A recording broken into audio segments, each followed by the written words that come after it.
بسم الله الرحمن الرحيم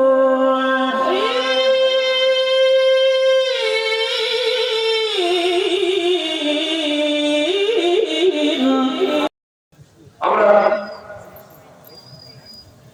বিশেষ করে রমজান থেকে আমাদের হৃদয়ে রক্তক্ষরণ হচ্ছে, আমরা ভালো নেই,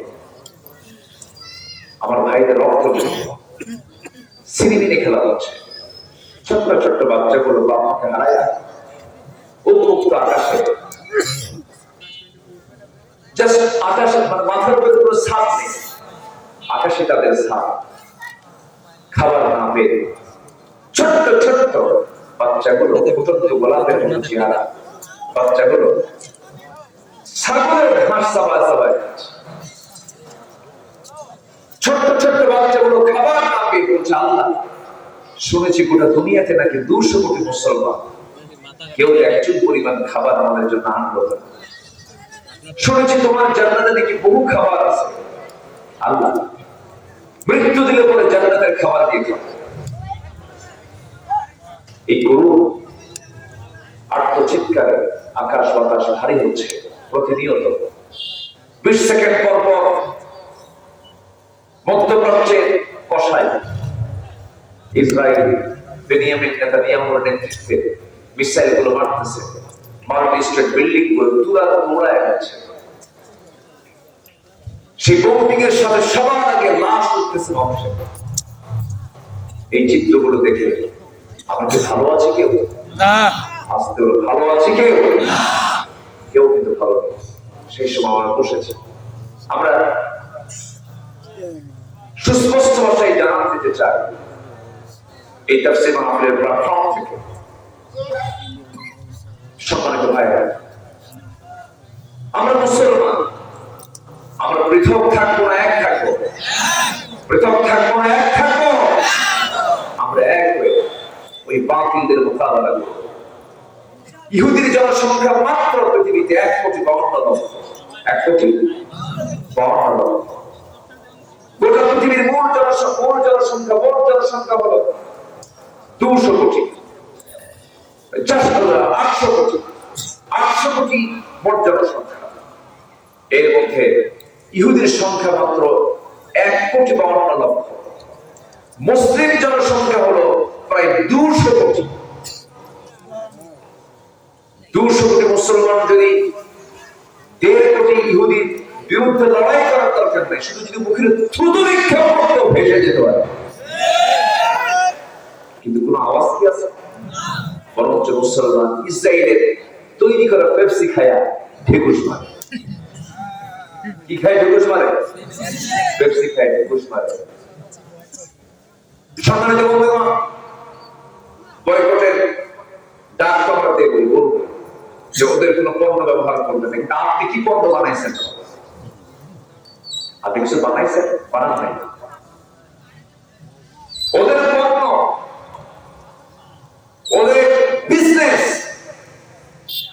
ওরা আগায় নিয়েছে। মাত্র 1,52,00,000 মানুষ, ওরা ঠিকই কিন্তু আগায় গেছে, আর ওরা পিছিয়ে চলে গেছে। কেন জানেন? পিছিয়ে যাওয়ার কোন কারণ হলো আমরা আমাদের স্বকীয়তা থেকে অনেক দূরে ছিটকে পড়েছি। আমরা অলস জাতি, আমরা সচেতন ছিলাম না, সচেতন এখন হতে পারিনি। ঠিক এই মুহূর্তে আমরা এটাই বলতে চাই, নিউ ওয়ার্ল্ড ওয়ার্ল্ড, গোটা পৃথিবীর এখন চাহিদা হলো মুসলমানদেরকে একটা প্ল্যাটফর্মে আসতে হবে, তাওহীদের ভিত্তিতে একটা প্ল্যাটফর্মে আসতে হবে, এবং সবচেয়ে বড় দিক হলো শক্ত করে ধরতে হবে কোন কিতাব। আসতে বলে না, কোন কিতাব? শুধু নামাজে না, সমাজেও, শুধু নামাজে না, সমাজেও। নামাজ এবং সমাজ, রাষ্ট্র, সব জায়গায় কোরআন দরকার আছে না নাই? আসতে বলে না, আছে না নাই? আমার দেশে কি কোরআন সব জায়গায় আছে? শুধু নামাজে আছে, শুধু নামাজ আছে। সমাজে আছে? সমাজে নেই, রাষ্ট্রে নাই। কোরআনে কোনো কিছু বাদ করে নাই, কোরআনে কোনো কিছু বাদ করে নাই, কিন্তু আমরা রাষ্ট্র থেকে কোরআনকে কি করেছি? বাদ দিয়ে দিয়েছি। কোরআনের কোনো আইন আমরা রাখি নাই। এমনকি কোরআনের আইন বর্তমান পৃথিবীতে অচল, এটা চলতে পারে না এমন চিন্তা লালনকারী ও কিছু কুলাঙ্গার মুসলিম নামের কলঙ্ক আছে না? সম্মানিত ভাই, এটা কোন ইমানদার নয়। ইমানদার হতে সম্পূর্ণ সারেন্ডার করতে হবে কার কাছে? আপনি বললেন না কার কাছে? যারা পারেন ঠক মিলিয়ে বলুন, আল্লাহ রাব্বুল আলামিন বলেন, ইন্না সালাতি ওয়া নুসুকি ওয়া মাহইয়ায়া ওয়া মামাতি লিল্লাহি রাব্বিল আলামিন। যারা পারেন ঠক মিলিয়ে বলুন, ইন্নী ওয়াজ্জাহতু ওয়াজহিয়া লিল্লাযী ফাতারাস সামাওয়াতি ওয়াল আরদা হানিফান ওয়া মা আনা মিনাল মুশরিকিন। জোরে বলুন আল্লাহু আকবার। আমার ভাইরা, আল্লাহর কাছে সম্পূর্ণ সারেন্ডার করতে হবে, ইসলামকে পরিপূর্ণরূপে মানতে হবে, দ্বীনকে পরিপূর্ণরূপে মানতে হবে, কোরআনকে পরিপূর্ণরূপে মানতে হবে এবং জীবনের সকল জায়গায় একজন ব্যক্তিকে মডেল মানতে হবে, আদর্শ মানতে হবে। তিনি কেউ নন, মুহাম্মদ সাল্লাল্লাহু আলাইহি ওয়াসাল্লাম। আমার নবীর চরিত্র, আমার নবীর স্বভাব, আমার নবীর নেচার, আমার নবীর আদর্শ যদি আমরা লালন করতে পারি, দুনিয়াতে শান্তি পাবো, দুনিয়াতে কল্যাণ পাবো, আখিরাতেও নাজাত পাবো। আসুন আমার নবীর জীবন থেকে একটু খুঁজে খুঁজে বের করে আমাদের জন্য করণীয় কিছু আদর্শ আছে, সে আদর্শগুলো আমার সংক্ষিপ্ত সময় আমরা খুঁজে খুঁজে বের করবো। আমার নবীর চরিত্র ছিল কি বলে? জোরে বলেন, আরো জোরে। আমার নবীর চরিত্র কেমন ছিল? তার চরিত্র ছিল কোরআন। কোরআন যে চরিত্র শিখায় দেয়, সেই চরিত্র ছিল আমার রাসূলের চরিত্র। সেই নবীর জীবন থেকে আমরা খুঁজে বের করবো কিছু আদর্শ, আমরা খুঁজবো। আজকে 15টা বিষয়ে কিছু কথা বলবো, চলে বলি ইনশাআল্লাহ। কয়টা বিষয় বলেন? 15টা। নবীর 15টা চারিত্রিক দিক নিয়ে আমরা একটা একটা করে আজকে আলোচনা করবো। আল্লাহ রাব্বুল আলামিন সেই নবীর সকল চরিত্রকে নিজের জীবনে বাস্তবায়ন করার তৌফিক দান করুন। চলে বলি আল্লাহুম্মা আমিন। আল্লাহুম্মা আমিন। আল্লাহ রাব্বুল আলামিন রাসূলকে এত সম্মান দিয়েছেন, তার চারিত্রিক সনদ, তিনি যে মহান চরিত্রের অধিকারী ছিলেন, সেই চারিত্রিক সনদ পৃথিবীর কেউ দেয় না, আল্লাহ তাআলা নিজে দিয়েছেন। আল্লাহ বলছেন, নুন ওয়াল কলমি ওয়া মা ইয়াসতুরুন মা আনতা বিনি'মাতি রাব্বিকা বিমাজনুন ওয়া ইন্না লাকা লাআজরান গায়রা মামনুন وإنك لعلى خلق عظيم। জোরে বলুন আল্লাহু আকবার। আপনাকে কে কি বললো ওইদিকে নজর দিয়েন না হে রাসূল। আপনাকে পাগল বলো, জাদুকর বলো, যে যা বলো, সেই বলতেই পারে বলুক, আপনার কোনো ক্ষণ হওয়ার দরকার নাই। আমি আল্লাহ, আমি আপনাকে সুবহান চরিত্র অধিকারী বানায়া দিয়েছি। জোরে বলুন সুবহানাল্লাহ। আমার নবীর সার্টিফিকেট দিয়েছেন কে? আল্লাহ। আসতে বলবেন না কে? আমরাও যেন সার্টিফিকেট পাই কার কাছ থেকে? দুনিয়ার কারোর কাছ থেকে সার্টিফিকেট নেওয়ার কোনো দরকার নাই। আমার সার্টিফিকেট দরকার কার কাছ থেকে? আল্লাহ বলেন কিছু কাজ করে আস, আমি তোমাকে সার্টিফিকেট দেব।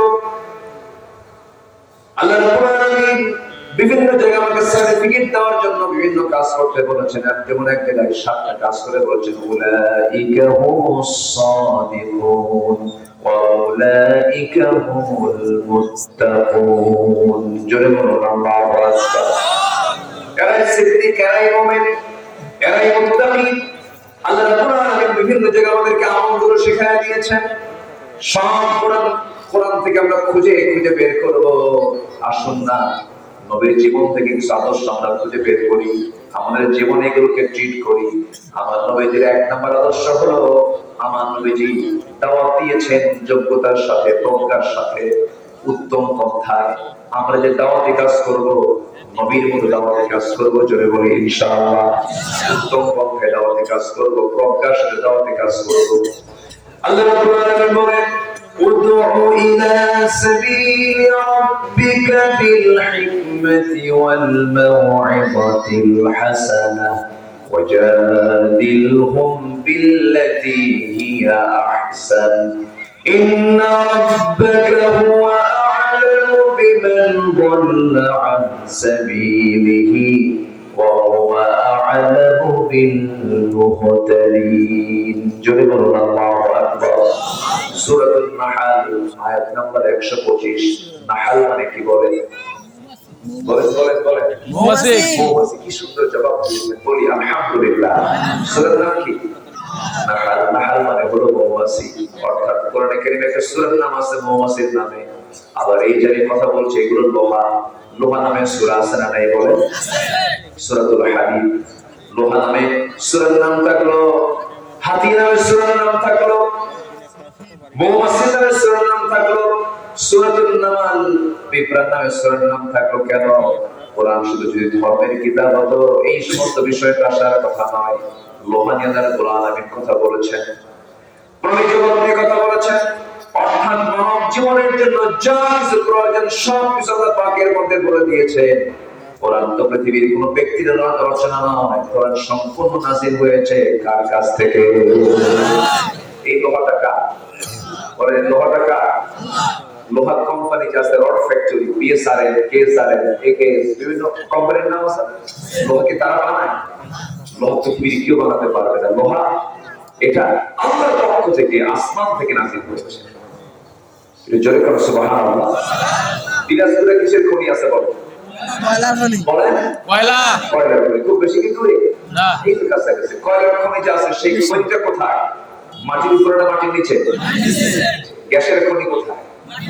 বলেন স্বর্ণের খনি কোথায়? মাটির নিচে। লোহার খনি কোথায়?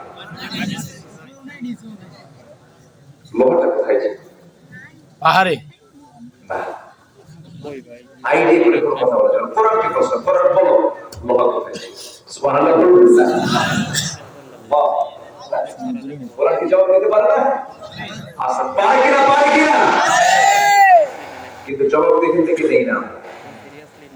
দল করো, একটু প্রশ্ন করে না, আল্লাহ তোমার কোরআনে তুমি কি বলেছো? কোন দলটা করতে হবে?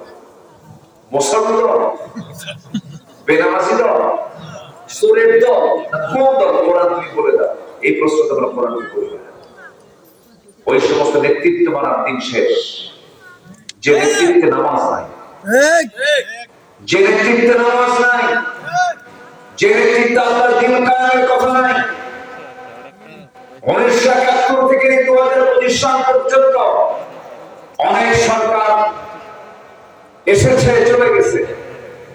কেউ এই দেশ শাসন করেছে 25 বছর, কেউ চালিয়েছে 16 বছর, কেউ চালিয়েছে 9 বছর, কেয়ারটেকার গভর্নমেন্ট চালাইছে কয়েক বছর। সব দেখা শেষ। আমরা আর দেখতে চাই না। আগামীতে আমরা দেখতে চাই কোরআনের বাংলাদেশ। আমরা আগামীতে দেখতে চাই নামাজের সরকার। রাজি আছেন কারা কারা?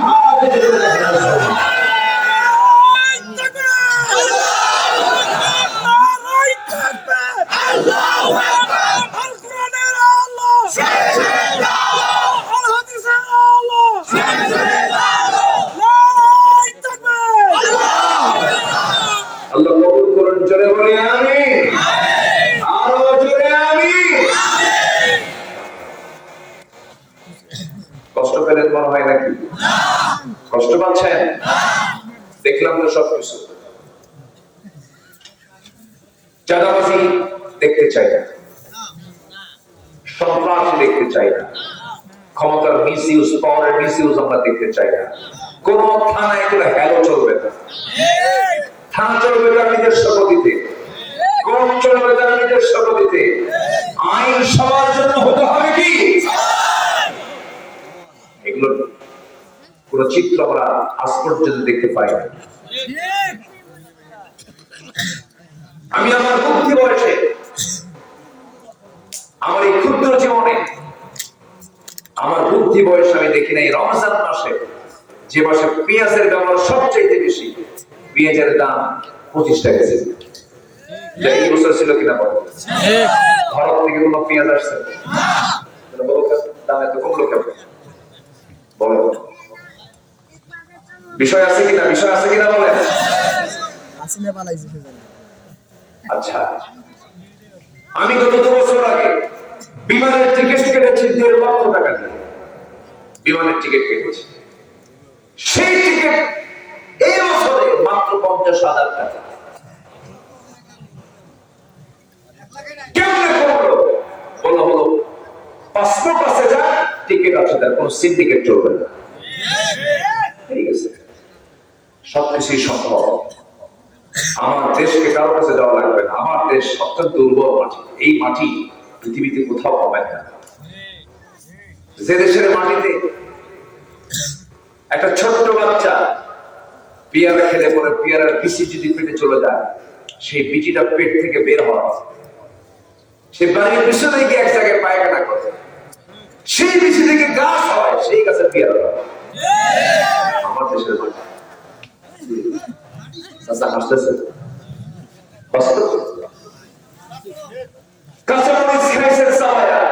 সকালবেলা পান্তার সাথে মরিচ তো হজম হয়, বিচি দ্বারা হজম হয়, সার্সেল দিয়ে বাইরে কয়েক মাস পর দেখেন কয়েকটা মরিচ গাছ হয়, সেখানে মরিচ ধরে আছে। আমার দেশের মাটি সবকিছুই হয়, আমার দেশের মাটি কোন অভাব হবে না, শুধু যদি নামাজের নেতৃত্ব, কোরআনের নেতৃত্বে যদি বাংলাদেশে জারি হয়ে যায়, কোন অভাব থাকবে না। ওয়াদা কার? আজকে ওয়াদা কার? একটা সূরা সবারই মুখস্থ আছে, কিন্তু হয়তো বুঝতেন না, হয়তো অনেকে জানতেন না যে এই সূরার মধ্যে আল্লাহ পাক এই কথা কেমনে বলে দিয়েছে। আপনি যদি ভয়মুক্ত থাকতে চান, আপনি যদি ক্ষুধামুক্ত থাকতে চান, ভীতি মুক্ত ক্ষুধামুক্ত যদি জীবন করতে চান, আল্লাহ সেই ফয়সালা সূরা কুরাইশে দিয়েছেন। আল্লাহ রাব্বুল আলামিন বলেন, যারা পারে ছোট মিলিয়ে বলো, লিইলাফি কুরাইশিন ইলাফিহিম রিহলাতাশ শিতাই ওয়াস-সাইফ فليعبدوا رب هذا البيت الذي أطعمهم من جوع وآمنهم من خوف। ক্ষুধা দূর করতে চাও নাকি, ভয় দূর করতে চাও নাকি, ভীতি এবং ক্ষুধা দূর করার জন্য একটা কাজ তোমাকে করতে হবে, সেটা হলো কারো গোলামি করা যাবে না, একমাত্র গোলামি করতে হবে কাবার মালিক যিনি, তার ইবাদত করতে হবে, হুকুম মানতে হবে। কাবার মালিকের নাম কি? আরো জোরে বলেন, আরো জোরে বলেন। এই কাবায় কি সবাই যাওয়ার শখ আছে নাকি? পৃথিবীর প্রথম ঘর কোনটা? বলেন বলেন বলেন বলেন। প্রথম কিবলা কোনটা?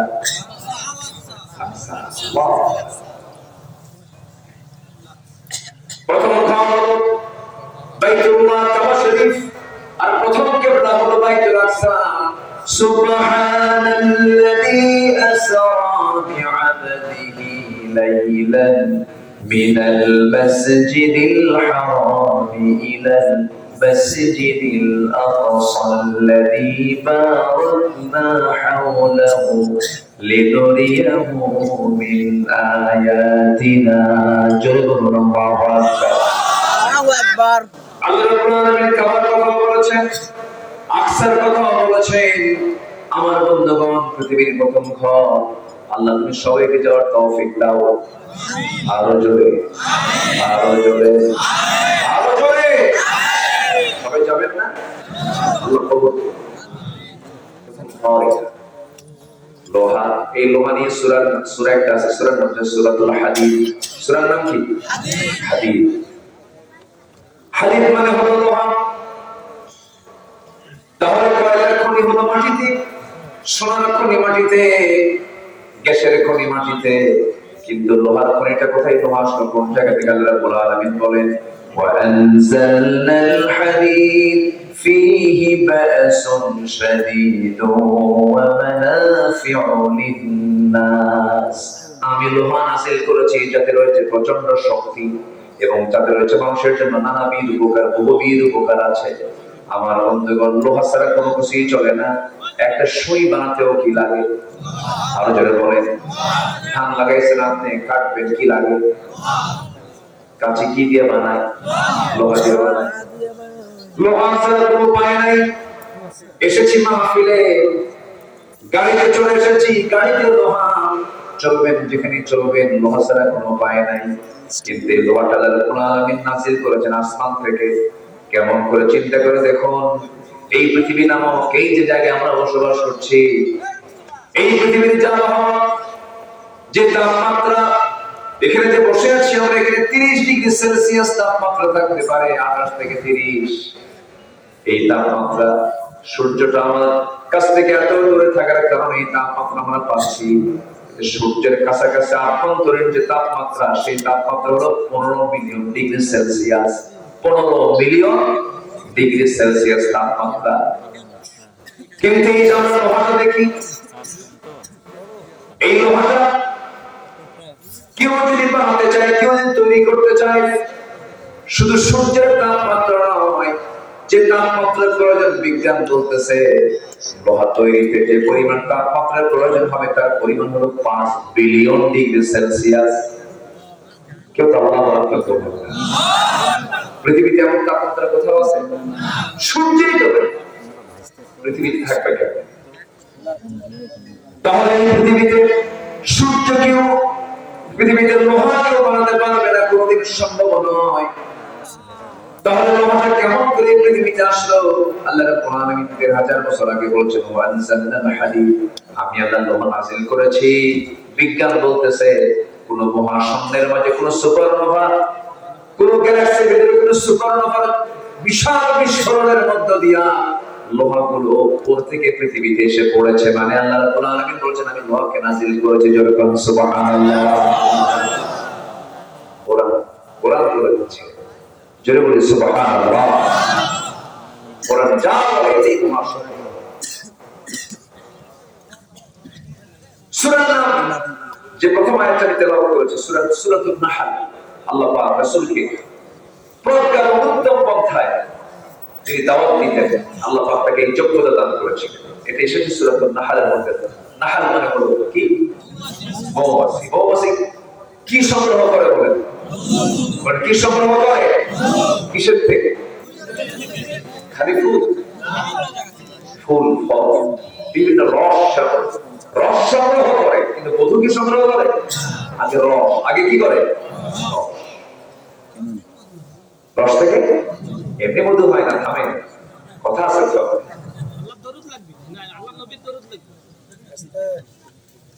রস থেকে মধু এমনি হয় না, একটু কথা এখানে আছে, একটু মনোযোগ দিয়ে কথাগুলো শুনবে, একটু কানটা খাড়া করবে। আল্লাহ রাব্বুল আলামিন বান্দার এমন কোন রোগ নাই যে রোগের ঔষধ আল্লাহ পাক রাখেন নাই। সুবহানাল্লাহ বলবেন। যে বলবে ক্যান্সার নেই কোনো অ্যানসার, এই কথাটার কোনো ভিত্তি নেই। এই কথা কি ইমানদারের কথা হতে পারে? সব রোগের অ্যানসার আছে কার কাছে?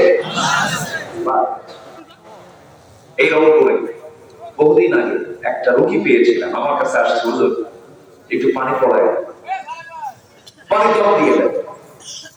পানি দম দিয়ে দিলাম, আর আমার কাছে কাঁদতে বলে, হুজুর আমি ক্যান্সারের রোগী, আমাকে ডাক্তার ব্যাগ দিয়েছে, পাঠায়, আমার কোন চিকিৎসা নেই। এখন কি বেঁচে আছে কিনা জানি না। ওই লোকটার সাথে আমার প্রায় 9 বছর পর্যন্ত দেখা, যাকে টাইম দিল 7 থেকে 8 দিন বাঁচতেন, সে 9 বছর পরে দিব্যি বেঁচে আছে। আলহামদুলিল্লাহ।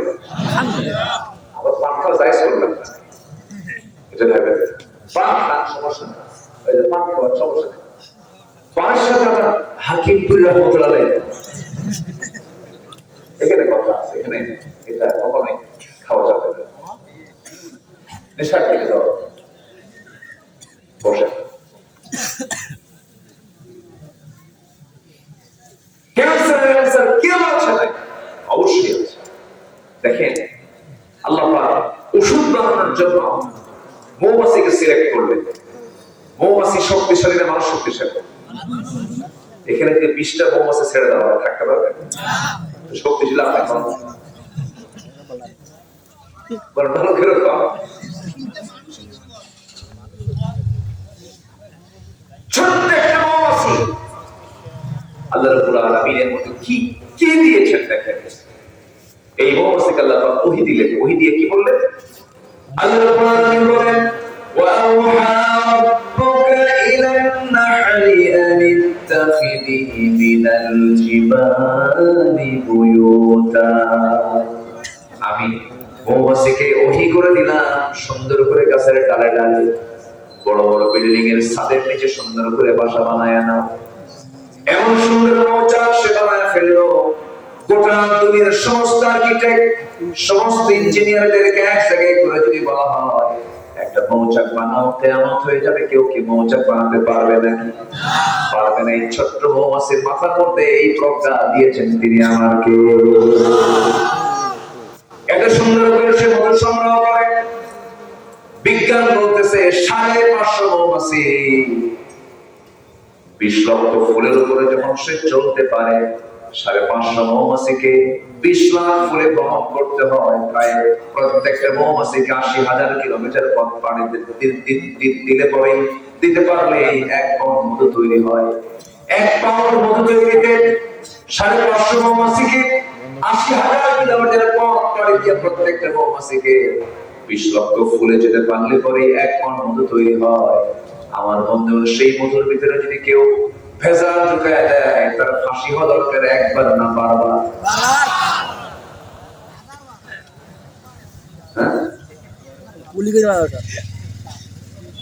এক পাউন্ড মধু তৈরিতে যে পরিমাণ মৌমাছিকে জানাই করতে হয়, যা গোটা পৃথিবীতে প্রায় 3 বার ঘুরে আসা সম্ভব। 1 পাউন্ড মধু তৈরি করা লাগে, তৈরি করতে এত পরিশ্রম মৌমাছিকে করতে হয়। আমার বন্ধুদের এখানে শেষ নয়, ওই মধুগুলো যখন সংগ্রহ করতে যায় আমাদের পেটের মধ্যে পাকস্থলী হলো একটা পাকস্থলী, স্টমাক মাত্র একটা, কিন্তু আল্লাহ রাব্বুল আলামিন প্রত্যেকটা মৌমাছির ভিতরে স্টমাক রেখেছেন, পাকস্থলী রেখেছেন, 2টা পাকস্থলী রেখে দিয়েছেন। একটা হলো তার খাবার জীবন ধারণের জন্য একটা পাকস্থলী দিয়েছেন, আরেকটা দিয়েছেন হলো হানি স্টমাক, মধু রাখার পাকস্থলী। শুধু মধুই রাখবে, ওই থেকে মধু ছাড়া কিছুই থাকবে না। যেমন সে কোনো ফলে পড়ে, কোনো রস সংগ্রহ করতে নাই, সেই সময় সে রসগুলো মুখে নিয়ে আসে না, সে ওই হানি স্টমাকে মধুর পাকস্থলীতে সে রেখে দিয়ে এখানে আল্লাহ রাব্বুল আলামিন সুন্দর করে প্রসেস করেন, মধু তৈরি করেন। আল্লাহ তাআলা বান্দার রোগ সারানোর জন্য যে পেট সিলেকশন করেছেন সে কার পেট বলেন? বলেন কিসের পেট বলেন? ইয়াখরুজু মিন বুতুনিহা শারাবুন মুখতালিফুন আলওয়ানুহা ফীহি শিফাউন লিন-নাস। জোরে বলুন আল্লাহু আকবার। আমাদের 1000 বছর আগে বলছে সেই মৌমাছির পেট থেকে মধুগুলো বের হয় নানা রং বেরঙের, যার মধ্যে আমি আল্লাহ রাব্বুল আলামিন মৃত্যু রোগ ছাড়া সমস্ত রোগের ঔষধ দিয়ে দিয়েছি। জোরে বলুন সুবহানাল্লাহ। সকালবেলা কালোজিরা খাবেন, মধু 2-1 ফোঁটা দিবেন, কালোজিরা নিয়ে নেবেন, যত সাম আছে যত জীবাণু আছে সব সাফ হয়ে যাবে, শরীর থেকে বের হয়ে যাবে। কিন্তু বান্দা সকালবেলা ঘুম থেকে উঠি মানে বিড়ি। কি মানে বিড়ি? কি টানে? প্রতি টানে, তৃপ্তি আনে, খাও। বান্দা সুস্থ হবে কেমনে? আল্লাহ চান বান্দার লাইফ স্টাইলে নামাজ কেন্দ্রিক হয়ে যায়। দিনটা শুরু হোক নামাজ দিয়া, দিনটা শেষ হোক নামাজ দিয়া। হালাল কিছু সে খেয়ে নিয়ে খারাপের কাছে না যাক, সে সুস্থ থেকে যাবে। আমার বন্ধুগণ, এই জন্য আল্লাহর কাছে আমরা এই দোয়াটাই করবো, সবাই বলে রব্বানা আতিনা ফিদ দুনিয়া হাসানাহ ওয়া ফিল আখিরাতি হাসানাতাও ওয়া কিনা আযাবান নার ওয়াজআলনাল জান্নাতা মা'আল আবরার। জোরে বলুন আল্লাহু আকবার। আরেকটা খাবার আছে, সেটা হলো আজওয়া নামক খেজুর। রাসূল খুব পছন্দ করতেন, রাসূল নিজে বলেছেন যে ব্যক্তি প্রত্যেকদিন সকালবেলা খালি পেটে আজওয়া খেজুর 7টা করে 7টি খাবে, আল্লাহ রাব্বুল আলামিন পৃথিবীর সকল অনিষ্ট থেকে আল্লাহ রাব্বুল আলামিন তাকে বাঁচায় দিবেন। আরেকটা পানি আছে, সেই পানিটার ঠিকানা হলো আল্লাহর ঘরের সাথে, সেই পানির ঠিকানা কাবা ঘরের ঠিক পাশাপাশি সেই জমজম কূপটা রব্বুল আলামিন হাজার হাজার বছর আগে আল্লাহ পাক সেখানে দিয়ে দিয়েছেন। এই জমজম কূপের পানিটার বৈশিষ্ট্য হলো পৃথিবীর সকল পানি পান করলে তৃষ্ণা নিবারণ হয়ে যায়, কিন্তু জমজম কূপের পানি পান করলে তৃষ্ণাও মিটে, ক্ষুধাও মিটে যায়। সুবহানাল্লাহ, বলে সুবহানাল্লাহ। বেশ কয়েক বছর আগে ইউরোপ থেকে একজন মুসলিম হজ করতে এসেছেন, আমিও গেছি সেই জায়গা হজ করতে। সেই বছর সেই ইউরোপিয়ানকে দেখতে পেলাম, ধবধবে চেহারা, সেই লোকটাকে দেখতে পেলাম। সে করতেছে কি, জমজম কূপের পানি ট্যাপ থেকে বারবার বের করছে, মাথায় ঢালতেছে, গায়ে ঢালতেছে, পায়ে মারতেছে, গায়ে লাগাচ্ছে।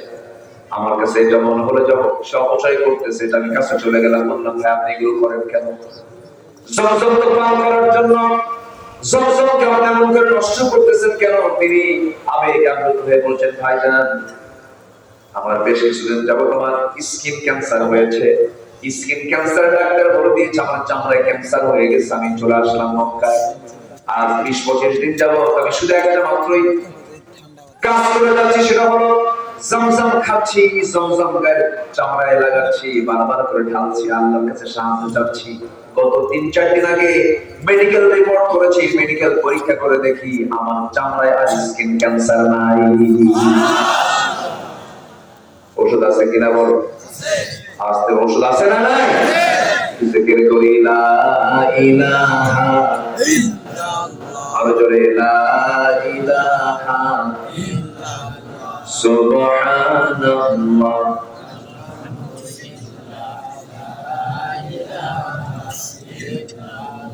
আর জোরে লা ইলাহা, আর জোরে লা ইলাহা,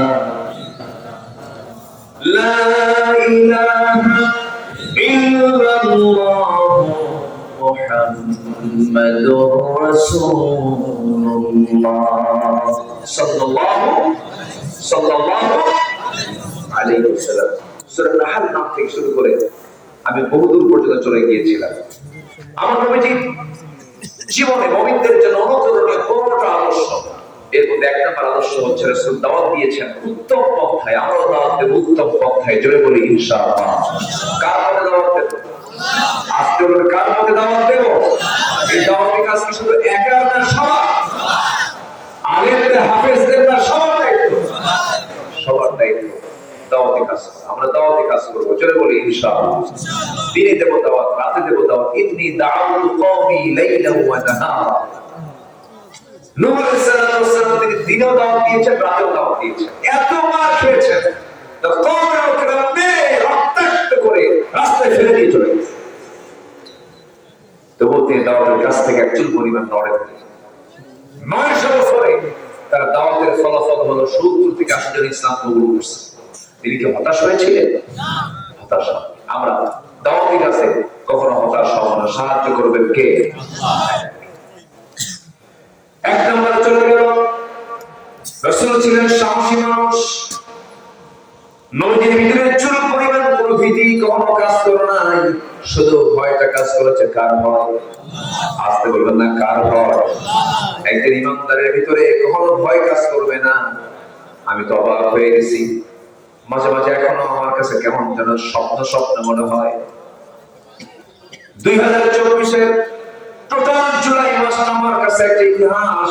আমার চোখের সামনে একটা প্র্যাকটিক্যাল ইতিহাস আমি চোখের সামনে দেখেছি, আমার চোখ দেখেছে।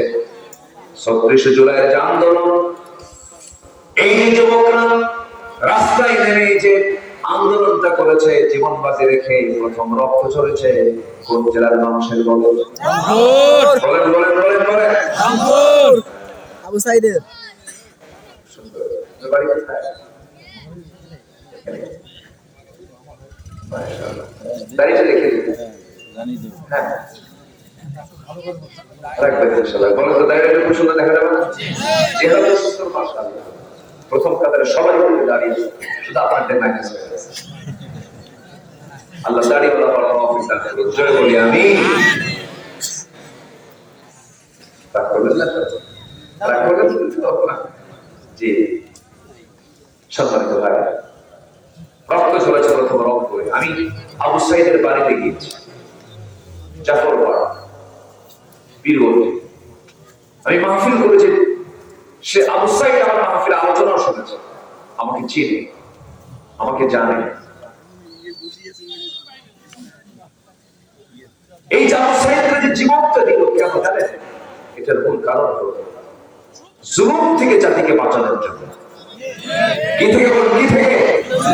জুলুম কাকে বলে তার বাস্তব রূপ, বাস্তব দেখেছেন হলো এদেশের অগণন মানুষের কলেজার টুকরা আল্লামা সাইদ রাহিমাহুল্লাহ। এমন কোন জুলুম করা হয়নি যা তার উপরে বাদ ছিল। বিমান থেকে শুরু করে নিয়ে জেলখানায় অমানবিকভাবে মাত্র 9 টাকা ইফতার তাকে দেওয়া হয়েছে, খাইতে দেওয়া হয়নি, টর্চার করা হয়েছে, বহু কিছু তার উপরে করা হয়েছে। সম্মানিত ভাই, এই জুলুম থেকে জাতিকে রক্ষা করার জন্য এই যুবকরা রাস্তায় নেমেছিল। তারা বলেছিল আমাদেরকে অধিকার দেওয়া হোক, আমরা শিক্ষার্থী, আমরা মেধা, আমরা যোগ্যতা হাসিল করেছি, আমাদেরকে চাকরি দেওয়া হোক, কোটাকে বাতিল করা হোক। ওই দিক থেকে প্রাইম মিনিস্টার বলে ফেললেন রাজাকারেরা কি বুদ্ধিরা চাকরি পাবে? এটা কি বিনয়ের মতো অহংকারের কথা? বিনয়ের মতো অহংকারের কথা? একটা পক্ষ মুক্তিযোদ্ধা, আরেকটা পক্ষ রাজাকার, এটাকে পক্ষ পর্যন্ত চালিয়েছে। এটার জনগণ খায় নাই, রাজাকার ত্যাগ এটার চলে নাই, এগুলোর মানুষ গ্রহণ করেনি, রাস্তায় নেমে পড়েছে। জুলুম থেকে বাঁচার জন্য বুকের তাজা প্রাণ ফেলে দিয়েছে। ভয়ে না সাহসে? ভয়ে না সাহসে? একটা গুলি করে 10টা ছেলে সামনে দাঁড়ায়। বিজয় কেন হবে না? সাহসের বিজয় আছে না? যে সাহসী তার বিজয় কে দিবে? আল্লাহ। কে বিজয় দিবে? আল্লাহ রাব্বুল আলামিন বলেন ইল্লা তানফিরু ইউআযিবকুম আযাবান আলীমান ওয়া ইস্তাবদিল কওমান গায়রাকুম ওয়া লা তাদুরুহু শাইআ। তোমরা যদি পালন করতে, তোমাদের উপরে একটা সালিম শক্তি আমার চেপে আসতো, তোমরা তার কোনো ক্ষতি করতে পারতে না। এই জন্য যে জাতি ভীরু হয় সে জাতি কখনো সফলতা অর্জন করতে পারে না। যে জাতি সাহসী, বিজয়টা দিয়ে দেন কে? আজ বিজয়টা দিয়ে দেন কে? আমরা ভীত হব না সাহসী হব? বীর দেখাবো না বুক দেখাবো? বুক দেখাবো কিন্তু বাজারের শক্তির কাছে মাথা নত করবো না। আল্লাহ রাসূলকে এত সাহস দিয়েছেন দেখেন, কে না জানেন হিজরতের রাতে আমার নবীজি ঘর থেকে বের হয়ে উল্টা দিকে চলে গেলেন, জাবালে সূরে কে আশ্রয় নিলেন। কয়জন? আরেকজন কে? আবু বকর। কে বলেন? সাইয়েদনা আবু বকর রাদিয়াল্লাহু তাআলা। ইতিহাসগুলো কিছু জানা দরকার, ভুল করা যাবে। বলেন কে? ওনার সাথে কে বলেন?